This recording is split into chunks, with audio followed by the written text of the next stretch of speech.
I'm not one that gets tied to the lectern, so I'm just going to walk around if that's okay with you. Is that okay with you? All right, great. Well, first of all, I want to tell you a little bit about myself. 10 years ago, I was in a diversity mentoring program at J.P. Morgan Chase. It was a career development group, and we decided to work on leadership and communication skills and turned to Toastmasters to gain that experience. Before that, I had been in banking since 1973. I was a new employee of Texas Commerce Bank.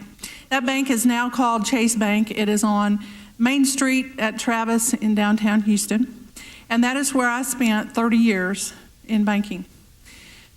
The first 20 years, I was looking for a way to get promoted.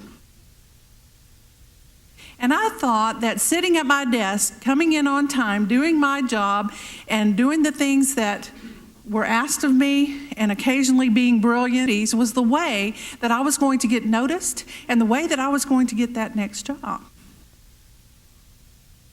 20 years. You know, you may think I'm a little dense, but I was really a smart person.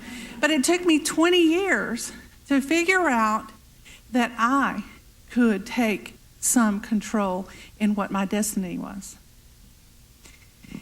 And to shine or to get noticed or to get promoted, you have to tell somebody what you want. So what do you need to know before you can get what you want? Anybody? Well, you have to know what you want. You have to actually know what it is that you want. And then, once you know what you want, you have to go about getting it. So I have 4 steps that are going to help you to get what you want. Are you interested? The first one is to plan. You have to have a plan. And you have to have some milestones in that plan and some deadlines and some commitments on your part. Ken Blanchard says there's a difference between interest and commitment.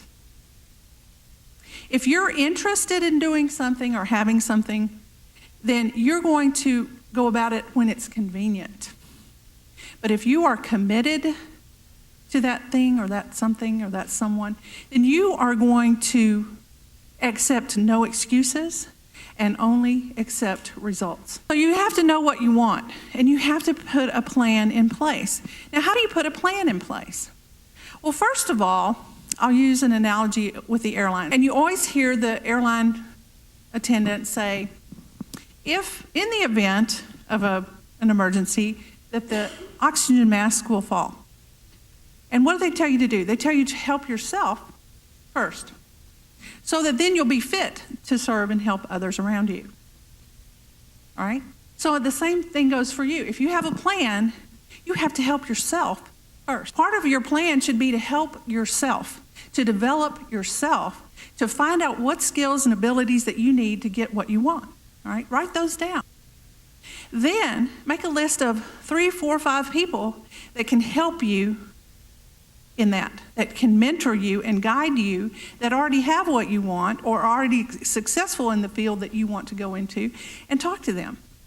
It doesn't cost you any money to talk to them. The relationship has a lot to do with your plan. You've got to start building some relationships. Join a club, join an association, join this group of women right here in this room, are a wealth of resources. So planning is number 1. Then, once you know what your plan is and you have some dates on the calendar and some appointments with those people that you're going to talk to, then you have to start preparing. I've run 2 marathons, and I know you think, are you kidding me? That's not a runner body. But I'll tell you, I didn't do it in 8-minute miles. The first time, I did it in about 7 hours and 22 minutes. And the second one, I bettered my score, and I did it in 6 hours. It's not how long it takes you to get there. It's the fact that you cross the finish line.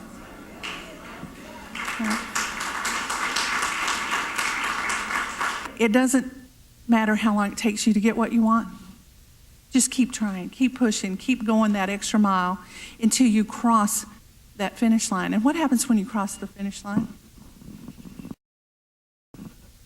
You celebrate. Now, the other part of the equation is visualization.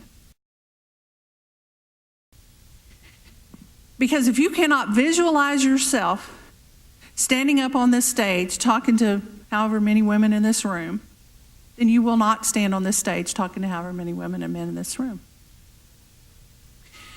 It's just like the ski people in the Olympics. They've gone over that course in their mind about 1 million times before they ever see the course, before they ever put on the skis. They have visualized themselves going down that course, making all the gates, and swishing into the finish line with a record time. Whatever you can visualize and believe that you can achieve, your mind doesn't know the difference. It's already seen you do it. But if you cannot visualize it, then you need to paint that picture in your mind for yourself and see yourself doing whatever it is that you want and having whatever it is that you want in life. Planning, preparing, and visualizing. Visualizing to me is very, very important. And you need to do that every day. When you get up in the morning, how many of you look at yourself in the mirror and say, it's going to be a great day? Well, I do that because my dad taught me to do that. He was a Baptist minister, and it always came with a clap and a kick. All right? It's going to be a great day. All right? Now, the last part of this equation, we had plan, we had prepare, we had visualize, and now we want to reflect. What happens if you had this plan for today and you didn't get it all done? Well, you go back to number one, you plan the next day, and you prepare for the next day, and you visualize what you're going to do, and then you reflect every night on what you got done, and reward yourself by patting yourself on the back and saying, yeah, I had a list of 5 things, I got 2 of them done, woo. You know, celebrate that. Is it reasonable to expect that 100% of what you planned is going to get done? Things happen, don't they?